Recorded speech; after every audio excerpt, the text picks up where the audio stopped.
नमस्कार दोस्तों, आज हम जानने वाले हैं कि हमें अगर बुखार हो गया हो तो हमें क्या करना चाहिए, किन घरेलू नुस्खों को अपनाना चाहिए जिससे हमारा बुखार की जड़ से ख़त्म हो जाए, चाहे वो किसी तरह का बुखार हो, जैसे डेंगू, मलेरिया, अस्थमा आदि। तो पहले हम चर्चा कर लेते हैं कि हमें अगर किसी भी तरह की बीमारी हो तो हमें क्या करना चाहिए। अगर हमें कोई भी बीमारी है तो वो हमारी लापरवाही की वजह से है। हमें अपनी सेहत का ख्याल रखना चाहिए। पहली बात तो हमें अपनी सेहत का ख्याल रखना चाहिए। और अगर फिर भी हो ही जाता है कभी कभी, तो हमें अगर कोई भी बीमारी है तो हमें क्या करना चाहिए। पहला, आप अपने खाने पीने से ही इलाज कर सकते हैं। मतलब जो आप खाते हैं उसका ध्यान रखें कि क्या आपके लिए लाभदायक है और क्या नुकसानदायक है, और इस हिसाब से खाना खाएं। दूसरा, आप प्रकृति की चीज़ों का इस्तेमाल करके इलाज कर सकते हैं, जैसे नीम, गिलोय, हारसिंगार का पेड़, तुलसी का पत्ता, फिग ट्री आदि चीज़ों का इस्तेमाल करके अपना घर पर ही इलाज करें। तीसरा, फिर भी फर्क ना पड़े तो आप आयुर्वेद का इस्तेमाल करें। मतलब ये जो मैंने आपको प्राकृतिक चीज़ें बताई उन सबको मिला के एक आयुर्वेद की चीज़ बनती है, उससे आप इलाज कर सकते हैं। जैसे मैं आपको एक एग्जांपल देती हूँ, काढ़ा को आप अलग अलग चीज़ें उसमें डालते हैं, जैसे नीम, गिलोय। अगर नीम गिलोय का काढ़ा बनाए तो नीम, गिलोय, हल्दी, अदरक अलग अलग चीज़ें डालते हैं, तो वो हो गया आयुर्वेद। और अगर कोई रास्ता नहीं बचता तब आप अस्पताल जाएं। अस्पताल जाना मतलब इधर आप फंस जाते हैं उनके जेल में। उसके अगर एक ही बीमारी खाएंगे, एक बीमारी के लिए इलाज करवाने जाएंगे तो दूसरी बीमारी अपने आप ही आ जाती है, और उसके इलाज करवाने जाएंगे तो तीसरी अपने आप ही आ जाती है। आप सब जानते हैं कि हर दवाई की साइड इफ़ेक्ट्स होते हैं, तो इससे अच्छा हम घर पर ही इलाज करने की कोशिश करें। अगर वो गंभीर बीमारी है जैसे कैंसर, तो आप अस्पताल जाएं। तो चलिए अब हम जान लेते हैं बुखार में हमें क्या क्या करना चाहिए। अगर आपको किसी भी तरह का बुखार है तो क्या करें। पहला, गिलोय। हमें गिलोय का इस्तेमाल करना चाहिए, चाहे वो किसी भी तरह का बुखार हो। ये बुखार को हटाने में बहुत लाभदायक होता है। दूसरा, अनार। हमको बुखार होता है तो हम खाना कम से कम खाते हैं, जिससे हमें कम शक्ति मिलती है, तो हमें अनार खाना चाहिए।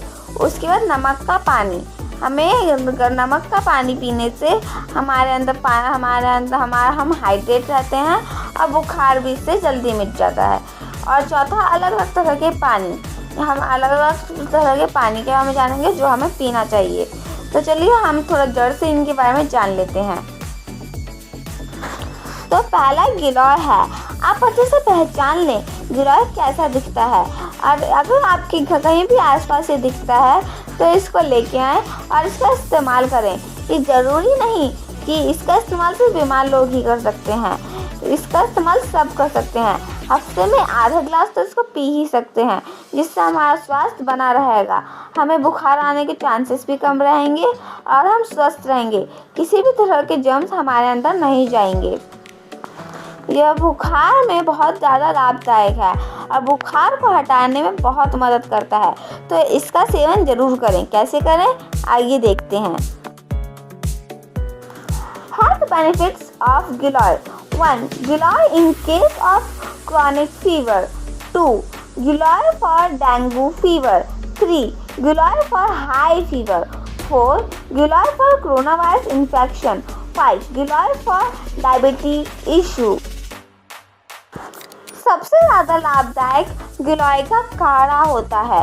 तो पहले हम गिलोय का काढ़ा बनाना सीख लेते हैं। उसके लिए हमें सामान लगेगा गिलोय, हल्दी, अदरक, शहद, तुलसी का पत्ता। तो पहले आप पानी को गर्म कर लें। उसके बाद उसमें जब उबाल आ जाए तो उसमें गिलोय डालें। गिलोय डालने के बाद आप उसमें हल्दी भी डालें, अदरक डालें, 1 चम्मच शहद और तुलसी के पत्ते डालें और उसको 4 से 5 मिनट तक उबलने दें। उसके बाद आप उसको एक कप में निकाल के गरम गरम ही पिएं। यह आपके जुकाम खांसी के लिए भी बहुत फ़ायदेमंद है। दूसरा अनार है। आप तो जानते ही हैं अनार हर बीमारी के लिए लाभदायक होता है, लेकिन यह बुखार में भी बहुत ज़्यादा लाभदायक है। अगर आप इसका इस्तेमाल करेंगे तो बुखार से लड़ने में बहुत आसानी होगी और कुछ ही दिनों में आप इसको जड़ से उखाड़ फेंकेंगे। बुखार होने पर अनार का सेवन जरूर करें, क्योंकि बुखार के दौरान पानी की कमी हो जाती है। बुखार में भूख कम लगती है, जिससे हमारा शरीर कमज़ोर हो जाता है। अनार हमारे शरीर को ताकत देता है और बीमारी को ख़त्म करने में मदद करता है, तो अनार का सेवन जरूर करना चाहिए। नमक का पानी, इसका सेवन कैसे करना है और इसको कैसे बनाना है, चलिए देखते हैं। सेवन कैसे करें।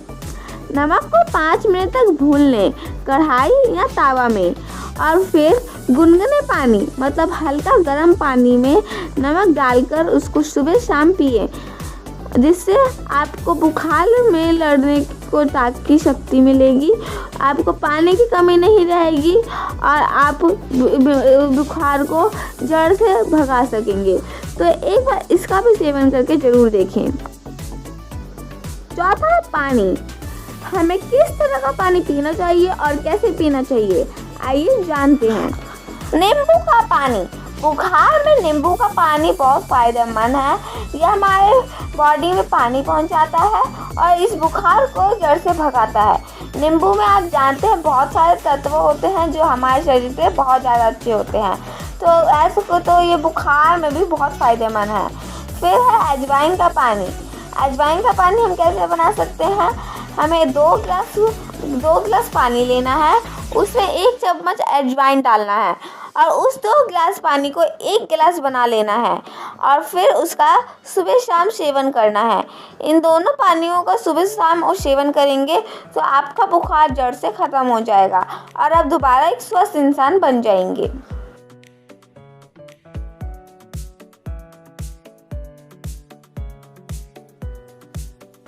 हमें अपने खाने पीने पे भी ध्यान रखना है। तो बुखार के दौरान क्या खाएं, मतलब क्या खाना चाहिए। What food should we eat during fever? तो हमें हरी सब्जियां खानी चाहिए, फल फ्रूट खाने चाहिए और जूस पीने चाहिए। अलग अलग फ्रूट्स के जूस पीने चाहिए, सूप पीना चाहिए और ख़ासकर चिकन सूप हमारे बुखार के लिए बहुत लाभदायक होता है। हमें अपने खाना में दही को मिलाना चाहिए, दही खाना चाहिए और ड्राई फ्रूट्स भी खाना है। तो ये चीज़ें हैं जो आपके बुखार के समय बहुत मदद करेगी इस बुखार को भगाने में। और आप इस बुखार के दौरान ये सारी चीज़ें ज़रूर खाएं और हरी सब्जियां, ड्राई फ्रूट्स, दही, सूप तो ज़रूर ही। बुखार के दौरान क्या नहीं खाना चाहिए। What should we not eat during fever? हमें बासी खाना नहीं खाना चाहिए, कॉफ़ी नहीं पीना चाहिए, फास्ट फूड यानी बर्गर, मैगी, चाउमीन ये सब चीज़ें नहीं खानी चाहिए। यह हमारे बुखार के समय नुकसानदायक होता है। और मैंने तो अभी सिर्फ 3 चीज़ ली हैं, वरना कई सारी चीज़ें हैं जैसे बासी खाना नहीं खाना चाहिए, चावल कम से कम प्रयोग करना चाहिए और अलग अलग चीज़ें, तो हमें उन सब का ख्याल रखना है। तो आशा करती हूँ आपने इस वीडियो से कुछ नया चीज़ ज़रूर सीखा होगा और ये याद रखें कि सीधे हॉस्पिटल ना जाएं, पहले घर पर इलाज करें और फिर अगर वो गंभीर बीमारी है तो रिपोर्ट चेक करवाएं कि क्या प्रॉब्लम है, कौन सी बीमारी है और फिर उसका इलाज स्टार्ट करें। तो हॉस्पिटल आपको सीधे नहीं जाना है, घर के चीज़ों से ही इलाज करना है। तो आशा करती हूँ आपको ये वीडियो अच्छा लगा होगा। अच्छा लगा तो लाइक करना, शेयर करना और इस चैनल को सब्सक्राइब कर देना और नए वीडियो देखने के लिए बेल आइकॉन भी दबा देना। और अगर आपको कोई भी जानकारी चाहिए तो आप यूट्यूब और गूगल का इस्तेमाल कर सकते हैं। जैसे क्या खाना चाहिए, क्या नहीं खाना चाहिए, आप इन्हीं 2 चीज़ों से जान सकते हैं। तो धन्यवाद ये वीडियो देखने के लिए। बाय।